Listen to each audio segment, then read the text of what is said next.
All right. Thank you all for being here. A few things to go over. Emily, is Emily logged in yet? Okay, Emily's not logged in yet, but when she gets here, we'll welcome her to her new role as a hub manager. We're very excited to have her in the position. I'm going to talk about her without her here. It feels weird. But she's got some great ideas for ways to support all of you, make your jobs easier. And so I'm very, very excited to have her in the role.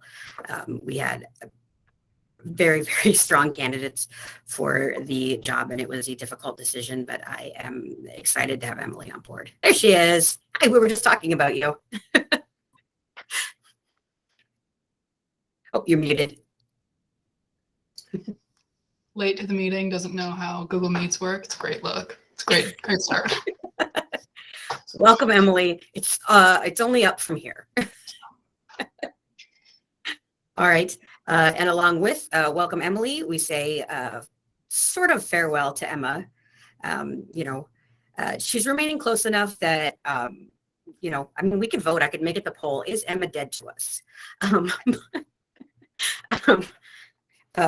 Maybe I won't, because I don't know if you could report that to HR as bullying if you wanted to. No, so. That's awesome. So Emma will be joining the pod officially next week. So she'll be working weekday nights. I'm excited to have her in that role. I think she's going to bring great insight and, her organizational flair, as she always does. I can't wait to see the color-coded spreadsheets. They're going to be amazing.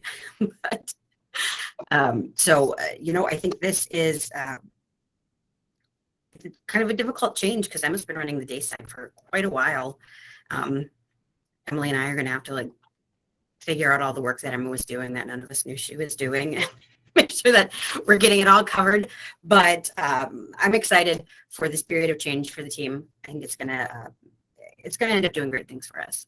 So, and for the pod as well. And then, as I mentioned, Joe, starting on Sunday, will go to his new schedule as well. His new schedule will be wonky for the first 2 weeks. His normal schedule will be Sunday through Wednesday, 1 p.m. to midnight. For the next 2 weeks, he won't work on Wednesday, but he will work on Thursday, just since our Thursdays are going to be pretty busy the next 2 weeks, as the majority of our production is going to happen on those days instead of Friday, since the papers need to be mailed out on Friday for holiday deadlines. Okay, so with Emily's promotion, that leaves some weekend work that needs to be done. So we are asking any of you who are available to volunteer to do some of that. We need somebody to work about 4 hours doing some Rochester advance pages.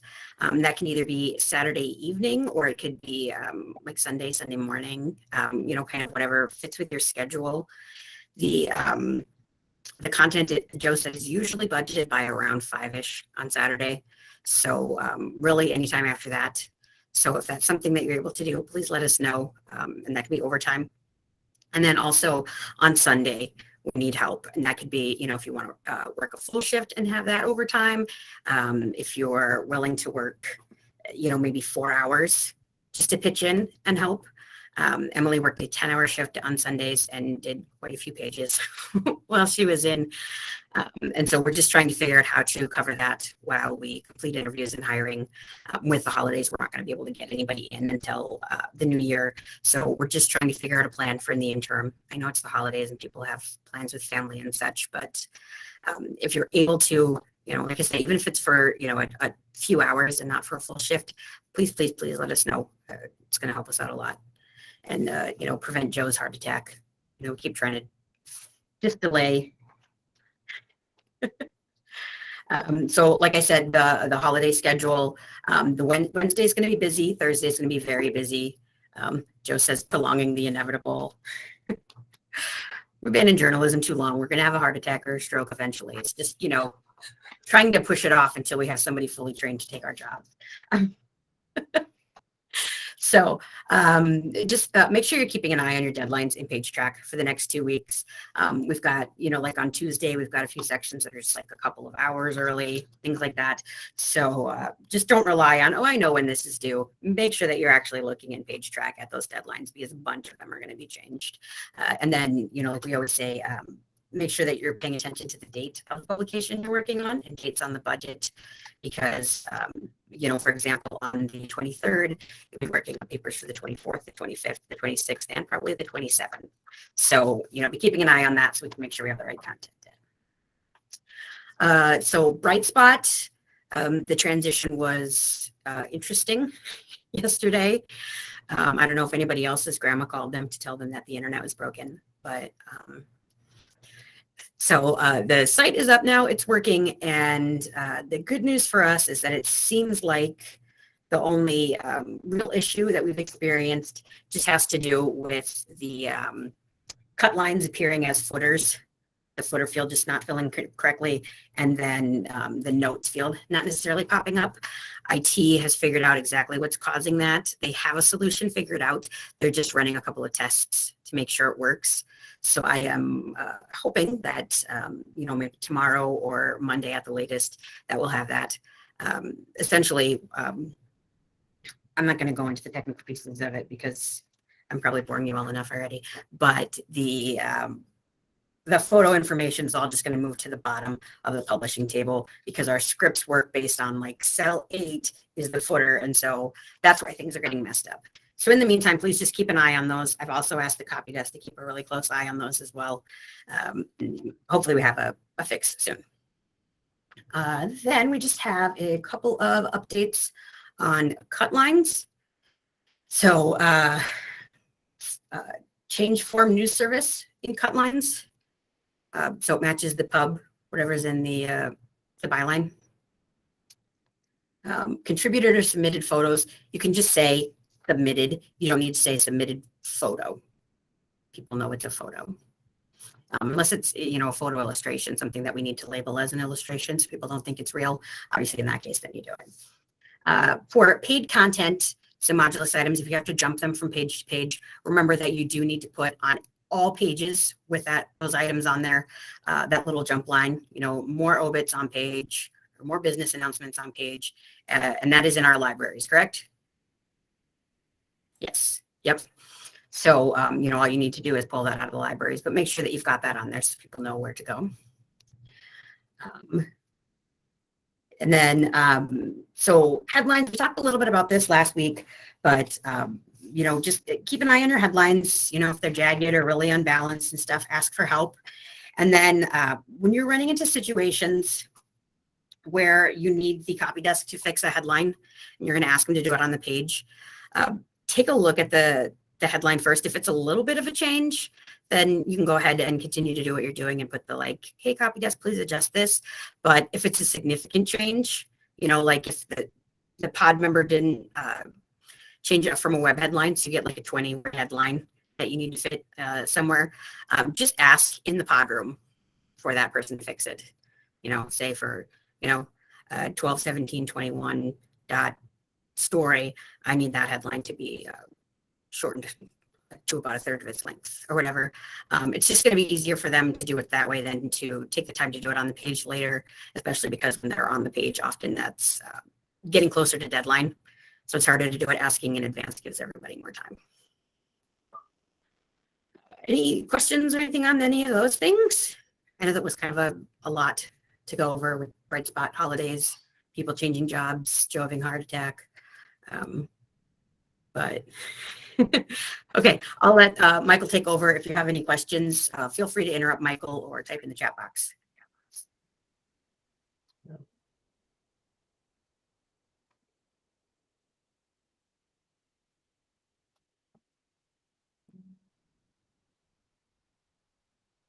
Hey, we have a couple new skeletons I wanted to kind of give everybody a heads up about. So now we have inside skeletons, inside covers, outdoors, sports, features, all that stuff that work for everybody. So we're calling this group 1. When we started this, there was going to be 2 groups, but with a couple of the changes in Sioux Falls, now there's really only 1 group. So kind of it's clear up here. These work for everybody except Rochester and Dickinson. I've already made the inside covers for Rochester and Dickinson. So now we have everybody covered. Everybody's has A1 and everybody has inside covers. When those will get introduced to the pod is kind of a whole nother thing. But I really just wanted to give everybody a heads up on where these are, where you can find them, and a small change that I got going on in the libraries. So I kind of had to do a couple different ones, a couple different naming conventions, so we could have everything covered. Obviously, if there's nothing that says an ad, it's just a normal page. I have, when it ends in ad, that's the normal 2-inch banner that you see kind of on the forum sports cover, things like that. AD1, that's for a 4-inch banner ad. This happens a lot in Grand Forks. AD2, this is for an uneven ad stack at the bottom for like Jamestown e-edition covers, for example. They just kind of treat their sports cover like it's another page. So sometimes they'll have one ad, sometimes they'll have multiple. So we will need to adjust this one a little bit. There probably will be some adjustments. Some folios are probably just a smidge taller, shorter than the other one, but these should generally fit width and height of everybody with a little bit of minor adjustments. We still have the vertical one with the vertical centerpiece photo. I don't think a lot of people have really messed with this if you're not on the night side, but we have ones that end in EP. These are for an e-paper. So Duluth redoes their sports pages. And when they do that on a print night, they don't use a large folio. So this is the difference, pretty much similar design. They don't have ads on that page, but it just doesn't have a large folio. These are available on the website. So if you need more information, you can check there. I'm going to go to InDesign quick just to kind of show you where they are. So I have this thing now called Group 1 skeletons. I didn't want to have one long list, so I figured out how to do kind of sub lists. Sorry, my InDesign's going a little slow. There you go. So you'll see that we have 2-story, 3-story, and 4-story inside covers. So what I'm going to do is I'm going to slowly go through once I get the okay from the pod that they're going to start using these. I'm going to like go to Duluth and I'm going to get rid of all their inside covers. And I'm going to go to Wilmer and get rid of all their inside covers under their names. So if you go to Park Rapids and there's no inside covers, then come over to this Group 1. It'll be kind of a slow transition just to make sure that everything's working and all of them fit the pages, all that type of stuff. So just a heads up, if you look at, like I said, like Wilmer, and all of a sudden they don't have inside covers, that means they're referencing these Group 1s. Dickinson and Rochester will all stay the same.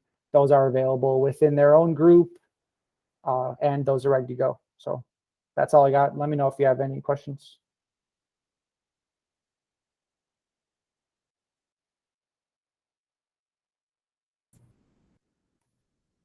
All right, that is what we have for you all today. If there's no questions, then you can go ahead and leave and go back to your day.